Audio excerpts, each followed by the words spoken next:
This advice will change your life course towards happiness, success, and freedom from constant misery and failures. It's not even your fault. Why is this a problem to have toxic people and toxic relationships in your life? What will you gain from getting rid of these relationships? And I'll give you some help and guidance how to do this properly and healthy way. Toxic people, they drag you down. They drain your energy. They rob you of possibilities and ideas that could totally transform and advance your life on a different level, even faster than it reaches your consciousness. Jim Rohn said, you are the average of 5 people you're spending the most time with. Jim Rohn was very successful and very smart man in multiple ways. And I think Jim Rohn achieved his success, his freedom, by surrounding himself with positive, successful, and worthy individuals. Because having toxic people around you will prevent you from reaching your goals. This is also a really bad idea to have toxic people around you because you're not learning anything, you're not advancing. And the only thing that you are learning is not worth learning at all. Toxic people cause depression, anxiety, mental disorders that you might not even realize that you have, that you just blame yourself for. And ultimately, you will become one of them. You will become toxic yourself. Alright, so enough of the negative talk. Now let's look at the positives, because why go through pain or mental work of planning all this and changing this situation, because it's usually not very easy. Well, because on the other side, once you get rid of those toxic people, you're literally going to be happier. You're going to start appreciating yourself, listening to yourself. You will start setting healthier, happier, and higher goals for yourself and achieving them as well. You'll get to know yourself better. You'll get rid of one large contributor to anxiety and depression, and you'll just become a better person for yourself and for everybody else around you. So you owe it to yourself to get rid of toxic people. It is a must for a successful, happy, healthy life. Non-negotiable. So where do you look for the signs of toxic people? Because you might have them around you and you might think it's just normal and that's how everybody is. That's how the world operates. And this could be happening at your job, like your boss, your co-workers could be really toxic to you and just generally have this toxic environment. And you might think that's how it is. That's normal. That's how, things operate in this setting.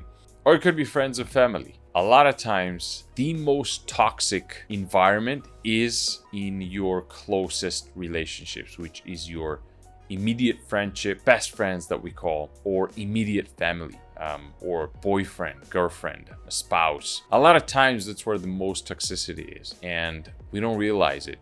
Or we do realize it, but we think it's okay. We think we must persist or take it for some reason. But the worst part is when you don't realize that these are toxic relationships. You gotta start identifying these toxic relationships.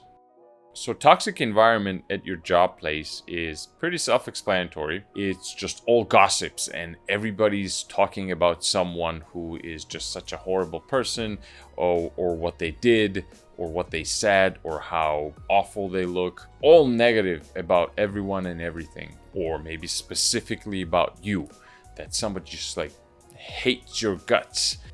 And now about toxic friends and family members. This is really the key, because a lot of people think that because it's a family member, because it's a brother or sister or mother or father or whatever, like an immediate family member, it cannot be a toxic relationship. Well, I hate to surprise you, but it can. It's actually very common, unfortunately. But it is up to you to help yourself, because when you do, this helps everyone, actually. It helps both parties. So how to identify the toxic relationship?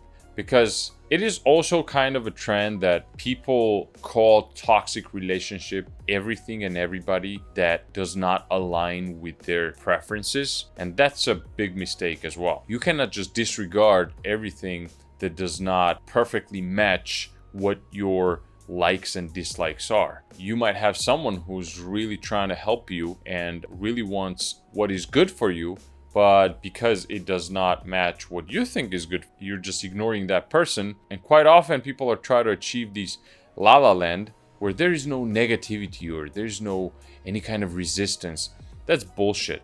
That does not exist. If you achieve to have such an environment, that will probably be even more damaging, because negative emotions and resistance is part of human nature, human life. But toxicity is different. Let's find out how to spot it. If that person is always concerned about him or herself, no matter what you say, no matter how you say it, somehow it ends up about themselves. Or if you're trying to share your problem, your trouble with that person, and instead of supporting you, what you get back is how great they are, and they would never make that mistake. They're trying to make you feel bad about your mistake instead of true and honest support. Toxic friends will make you feel bad for who you are and for what you do. This could be a subtle way or a blunt way, but the end result is pretty much the same. That you're kind of ashamed yourself, you're kind of don't like yourself, you always know that you're not as good as your friends or as good as your partner. That person is putting that information towards you in a very deceptive way, a various different packaging, where you think that that person is just telling you truth. Listen to the advices that they give you. Are they giving you an advice, if any, and is that advice something that you really know that it's a good advice for you? They're trying to help you, and that advice doesn't necessarily have to be a pretty advice, something that you want to hear. It could be something that is tough, that you might resist, but you deep inside, you know that that's a good advice for you. That advice will help you. Or maybe you always notice that the person that you're trying to identify is always giving you advices that you end up in deeper problem that you started with. So you got to look at all these things and understand what is this direct relationship towards you. And if it's something that most always gives you pain, keeps you at that low, depressed levels, you just got to get rid of it. You have to cut it out. It could also be a slightly indirect toxicity. For example, person is not directly trying to hurt you or directly derives this pleasure from your pain, but is simply dysfunctional. For example, doing drugs, excessive alcohol use, or being useless in life, and is trying to kind of drag you in instead of support you or encourage you to do something bigger. Instead, they're trying to kind of drag you in and keep you right beside them. And that gives them a safety or comfort that they're not alone. So this toxicity could come in several flavors. And one is absolutely and directly pointed towards you. And it could also be slightly indirect, but affecting you directly. So you need to be able to catch these and cut this out.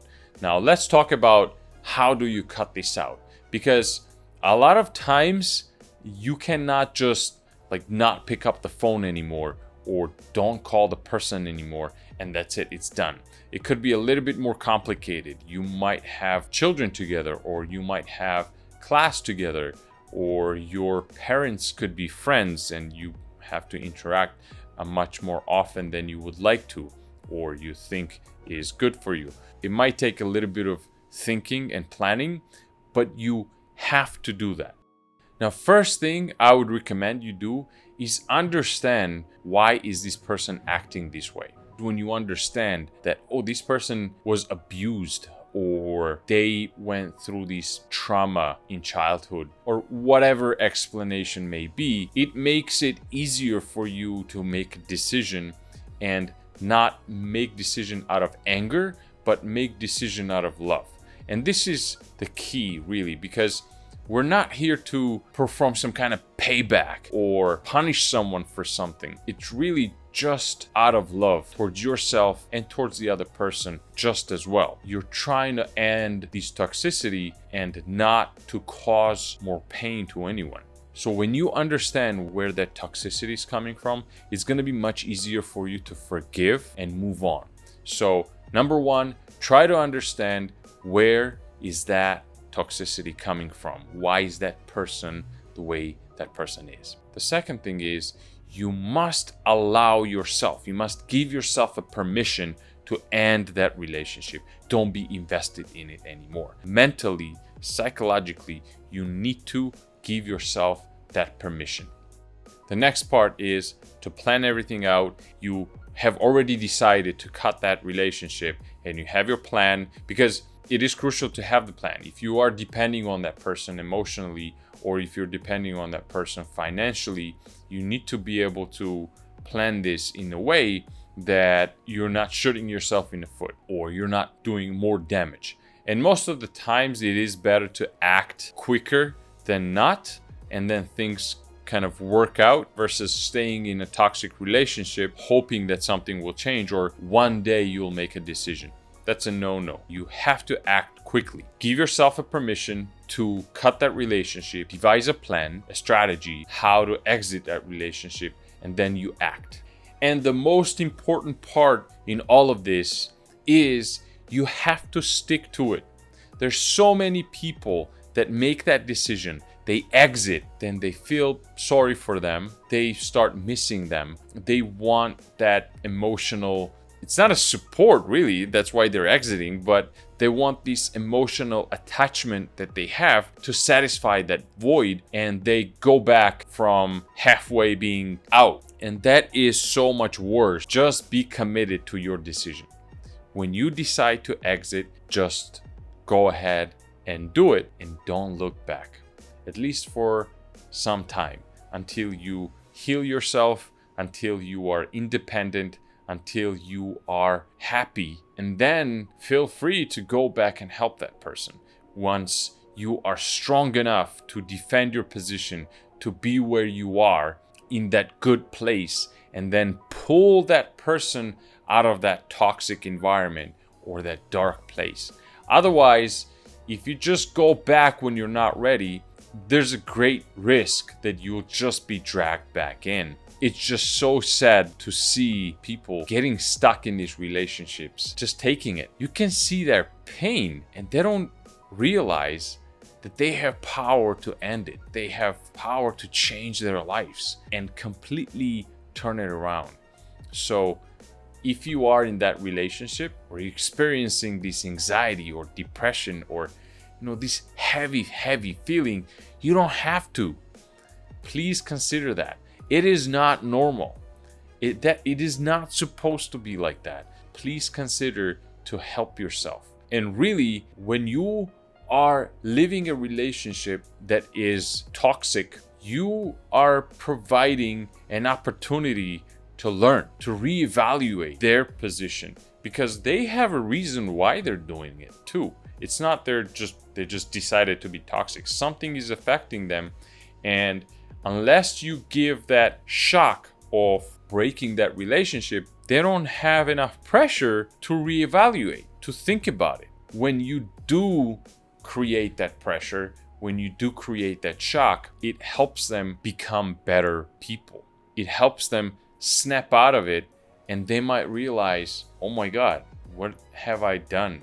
Or why was I treating you like this? It's just so much better for everyone. Again, I just want you to know that if you are in a relationship with a friend, with a coworker, with your boss, with your spouse, with your boyfriend, with your girlfriend, with your neighbor, doesn't matter, someone who you're spending a lot of time with, and it is heavy for you, it is depressing for you, you don't have to take that shit. You can just cut it. You have to cut it, heal yourself, and allow yourself to be happy.